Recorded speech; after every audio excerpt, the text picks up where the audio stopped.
People are always asking me, Dr. Jarvis, just how rich are you? To which I say, well, random stranger on the street with poor sense of social boundaries. Let me put it this way. My favorite flavor of ramen is chicken. But you know what's even better than chicken ramen? Roast chicken ramen. Chicken ramen costs about 10 cents a pack. Roast chicken, 25 cents. That's right. This is how I roll. I'm gonna make it rain. Let's talk about money.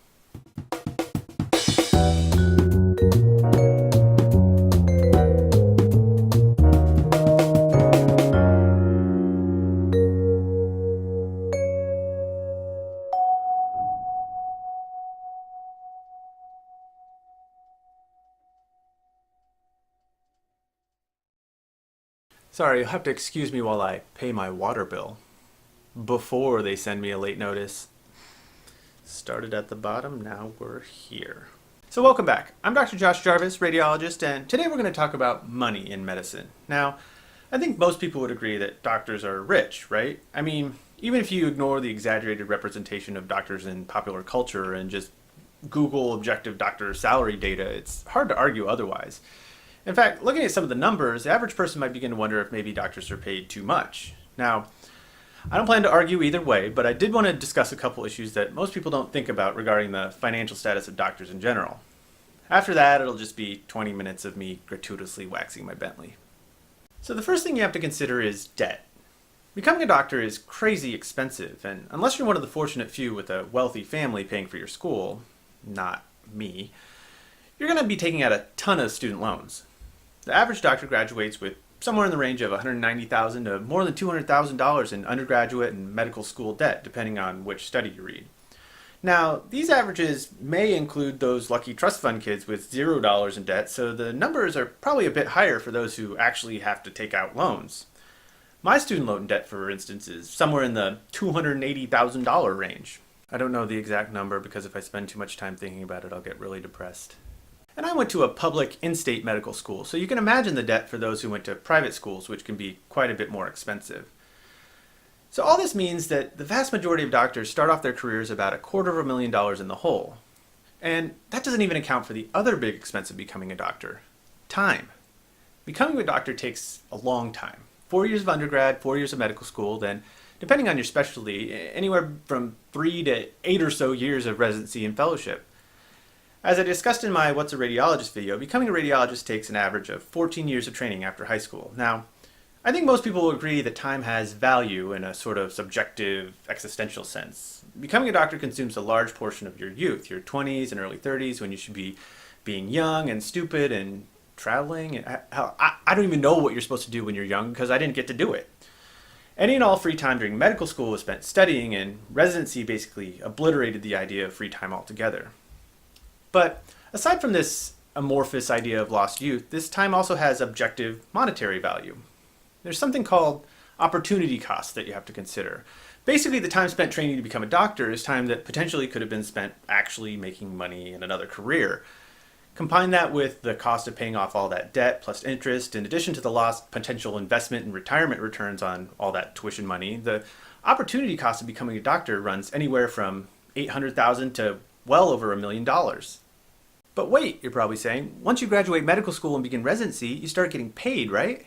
While yes, this is true, I think it's important to stress that in no way, shape, or form are medical residents or even fellows making anywhere close to doctor money. First year residents start out around the $45,000 to low $50,000 range, with small raises each year into the upper $50,000s and potentially creeping above $60,000 depending how long your residency is.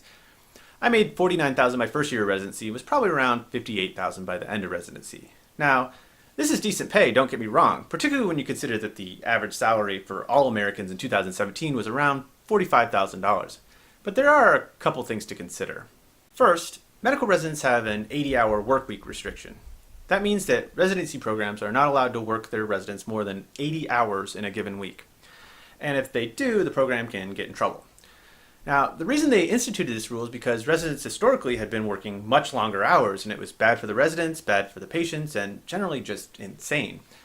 Now, a lot of the old timers complain about these restrictions, saying that the new generation of doctors is being coddled and they'll be worse doctors because they won't have as much experience, etc. And as you can imagine, because this is the limit, residents absolutely are pushed to work 80 hours most weeks, particularly during their first year. As a first-year resident, I work 80 hours pretty much every week, which is a lot of hours. It's absolutely miserable. Residents also are required to have 4 days off every month, averaged over the month. One month I had 4 days off clustered at the beginning of the month, then worked 28 days straight without a day off, which was legit because those 28 days ran into the next month. They could have kept working me through that month as well, as long as they gave me another 4 days before the calendar flipped. And this residency program was nice and supportive, and they worked really hard to play by the rules. You can imagine some less desirable programs potentially pressuring residents to work more and underreport hours. Anyway, I mention all this both to demonstrate how hard residents work as well as to give some of these resident salary numbers some perspective. That $45,000 average US salary number I quoted was for a 40-hour work week. If you take into account an 80-hour work week, medical residents work twice as much for roughly the same compensation. Another thing to consider is that once you graduate medical school and start residency, all of that student loan debt starts coming due. During undergrad and medical school, loans can be put in deferment, which means you don't have to pay and there's no interest being charged while you're in school. They used to do this for residency as well, but right about the time I started residency, they changed the rules. So now you can't do a deferment, you have to do a forbearance, which means that you don't have to make any payments, but the interest starts piling up. Now sure, you can start making payments while in residency to help avoid paying all that interest, but given the large amount of debt and relatively low income, this can be difficult, particularly if you're starting a family, which is another complication to this whole financial mess. Given how long the whole training process is, if you want to start a family, your options are either to wait until you're done or bite the bullet and try to make things work while in medical school or residency. While waiting makes more sense financially, it often isn't realistic or even biologically feasible. You're putting off everything else in your life. Do you really want to be having kids when you're old and tired? And for women doctors, the decision is even more complicated given the limited window of fertility. So maybe you pop out some babies during residency and strain your finances even further. You have to consider childcare if you both work. There's the day-to-day expenses of keeping extra humans fed and clothed, and things like housing become a lot more difficult. Where I did my radiology residency, the options for renting weren't great in general, and even worse for families. It was like, I don't know, $2,000 a month for a one-bedroom apartment. We ended up buying a condo so we'd have a more acceptable place to raise a family with the mortgage payments slightly less than what we would have been paying on rent. And we were legitimately poor for at least the first couple of years. We got into extreme couponing, no joke, and had to endure the sighs and eye-rolling of untold numbers of fellow grocery shoppers. One time on my birthday, we had probably less than $20 in our bank account to get us to the end of the month, so we took a bucket of change into the bank to cash out, and it ended up being a little more than $100, and it felt like we won the lottery. So yeah, in residency, while you're technically a doctor, you definitely aren't paid like one and certainly aren't living like one. So that's sort of the hole you dig for yourself by choosing to become a doctor, but once out of training it all becomes worth it, right? Well, let me just show you this. This is a candy bar I bought at a gas station. I didn't even look at the price. It's like they say, if you have to ask, you probably can't afford it. And just a quick message for all the multinational candy corporations likely watching right now. Are you looking for a dynamic spokesperson, preferably hosting a radiology-based educational entertainment YouTube channel? Are you hoping to break through to that coveted market of said hosts' Facebook friends giving courtesy clicks and random people from Saudi Arabia and Yemen for some reason? Where are my Saudis and Yemenis at? Well, this is your chance. I'm offering competitive rates for an exclusive sponsorship deal. I'll mention your brand no fewer than 40 times per video in a completely natural and in no way contrived manner. This gives me the energy to read these CTs and MRIs with speed and skill. Findings suggestive of nougat, peanuts, and caramel are highly concerning for flavor. Correlate your hunger with a Message me now and get in on the ground floor. Anyway, yes, doctor's financial situation improves significantly once out of residency and fellowship. Now, the actual salary numbers depend on a number of factors, most importantly specialty. The primary care specialties, family medicine, general internal medicine, and pediatrics tend to be on the lower end of the spectrum, but also have shorter training. Specialties with longer training and requiring more subspecialized and technical skills, such as some of the surgical specialties, tend to make more money.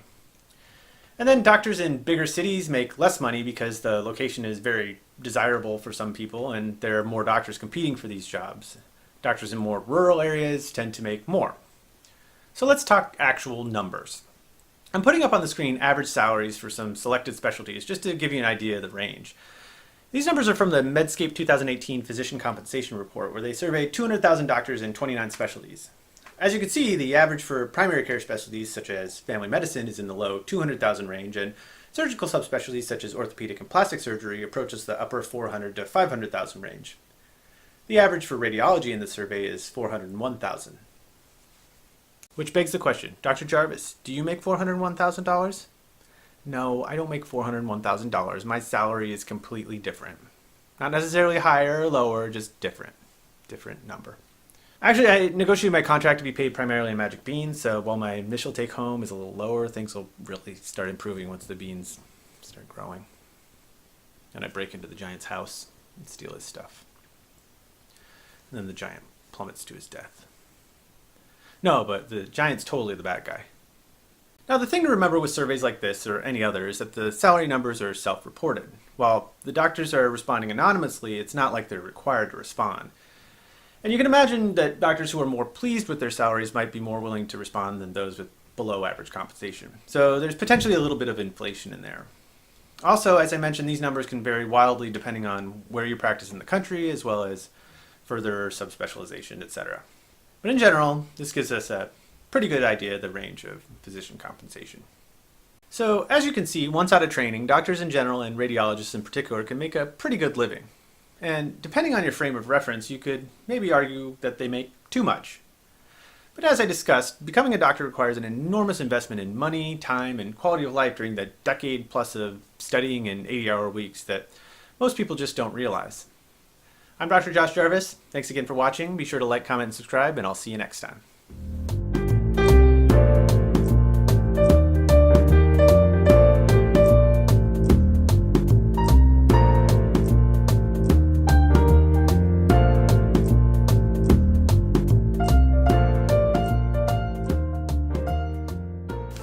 They won't let you return them if they're broken.